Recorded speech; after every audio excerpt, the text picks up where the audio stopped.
Assalamualaikum warahmatullahi wabarakatuh. Izin memperkenalkan diri, nama saya Cindy Putri Lestari dengan NPM 22411013 dari Prodi Manajemen 22A. Pada kesempatan kali ini saya akan menyampaikan sebuah materi dengan tema ukuran pemusatan data tunggal. Ukuran pemusatan data adalah sembarang ukuran yang menunjukkan pusat segugus data yang telah diurutkan dari yang terkecil sampai yang terbesar atau sebaliknya, dari yang terbesar sampai yang terkecil. Salah satu kegunaan dari ukuran pemusatan data adalah untuk membandingkan dua populasi atau contoh, karena sangat sulit untuk membandingkan masing-masing anggota dari masing-masing anggota populasi atau masing-masing anggota data contoh. Nilai ukuran pemusatan ini dibuat sedemikian rupa sehingga cukup mewakili seluruh nilai pada data yang bersangkutan. Ukuran pemusatan yang paling banyak digunakan adalah median, mean, dan modus. Masing-masing dari ukuran pemusatan data tersebut memiliki kekurangan. Nilai tengah akan sangat dipengaruhi nilai pencilan. Median terlalu bervariasi untuk dijadikan parameter populasi, sedangkan modus hanya dapat diterapkan dalam data dengan ukuran yang besar. Perbedaan mean, median, dan modus. Yang pertama ada mean. Mean adalah nilai tengah pada suatu kelompok data yang diperoleh dari penjumlahan keseluruhan data pada suatu kelompok dibagi dengan banyaknya data. Terdapat dua nilai tengah yang biasanya kita ketahui, yaitu nilai tengah untuk populasi dan nilai tengah untuk sampel. Nilai tengah biasanya juga disebut mean atau rata-rata. Mean pada dasarnya adalah model kumpulan data kita.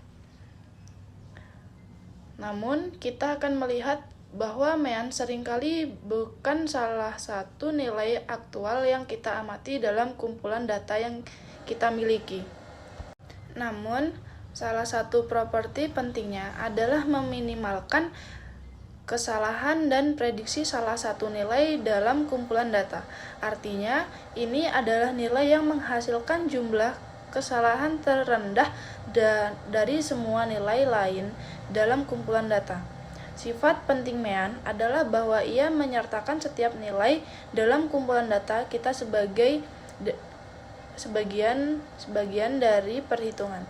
Selain itu, mean adalah salah satunya ukuran tendensi sentral di mana jumlah deviasi setiap nilai dari mean selalu 0. Yang kedua itu ada median.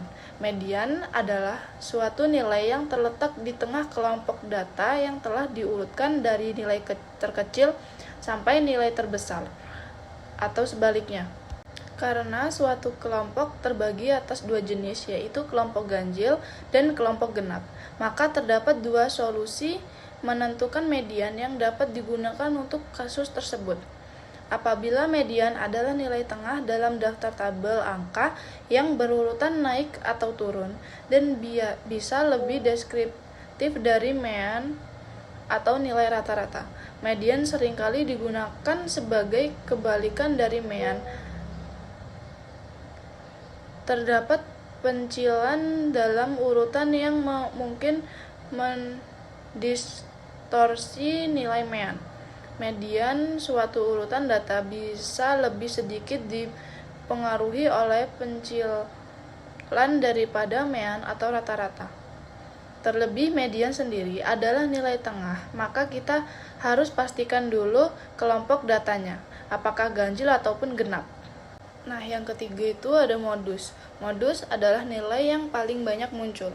Modus seringkali dihitung bersama mean dan median. Modus adalah data yang mempunyai frekuensi terbesar. Modus dapat digunakan untuk menentukan sampel dari suatu populasi dalam statistika. Perhitungan modus dapat diterapkan pada data numerik maupun data kategoris. Modus digunakan untuk ukuran pemusatan data seperti halnya mean dan median. Modus adalah informasi penting dalam suatu variabel atau populasi acak. Contoh soal mean. Pendataan nilai ulangan matematika dilakukan pada 40 siswa.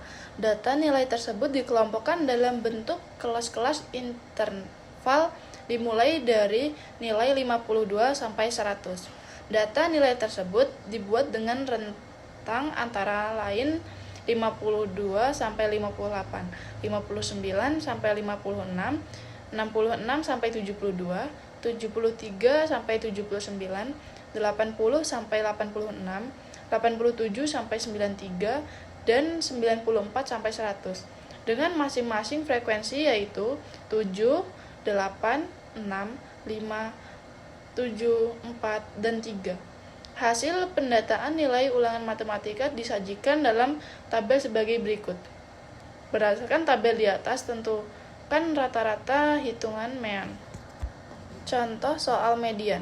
Misalkan kita punya set data berikut 7, 12, 5, 18, 10, dan 3. Untuk mencari median, langkah-langkahnya adalah urutkan data secara berurutan 3, 5, 7, 10, 12, dan 18.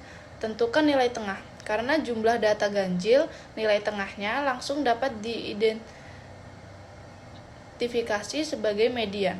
Dalam kasus ini, median adalah 10. Jadi, median dari set data tersebut adalah 10. Contoh soal modus. Mari kita ambil contoh set data berikut. 5, 8, 12, 5, 7, 5, 8, dan 10. Untuk mencari modus, kita perhatikan nilai yang paling sering muncul.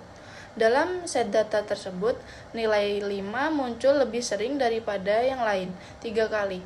Jadi, modus dari set data ini adalah 5.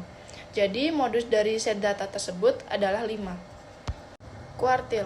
Kuartil dilansir dari Investopedia. Kuartil adalah istilah statistik yang menggambarkan pembagian pengamatan menjadi 4 interval yang ditentukan nilainya berdasarkan nilai data. Sederhananya, kuartil membagi suatu kumpulan data menjadi 4.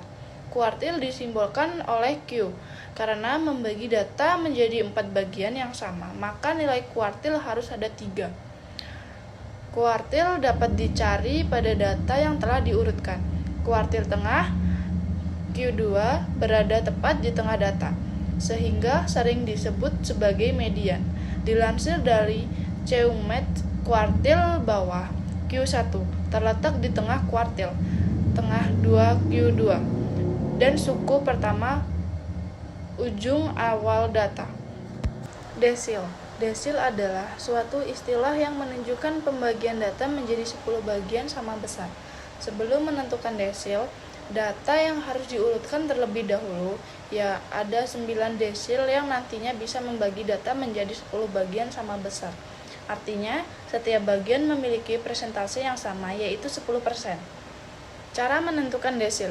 Secara umum, bentuk penulisan data dibagi menjadi 2, yaitu data tunggal dan data berkelompok. Cara menentukan desil kedua jenis data juga berbeda, yaitu seperti berikut. Desil data tunggal. Desil data tunggal bisa ditentukan dengan rumus berikut. Letak DI sama dengan desil ke I. I sama dengan 1, 2, 3, 4, dan sampai 9. Bergantung letak desil yang dicari. Dan N sama dengan banyaknya data. Perhatikan contoh berikut. Tentukan desil ketiga dari data-data berikut. 2, 3, 4, 5, 2, 2, 4, 6, 4, 7, 7, 8. Pembahasan. Mula-mula kamu harus mengurutkan data seperti berikut. 2, 2, 2, 3, 4, 4, 4, 5, 6, 7, 7, dan 8. Banyaknya data N sama dengan 12. Selanjutnya, gunakan rumus letak desilnya dengan I sama dengan 3.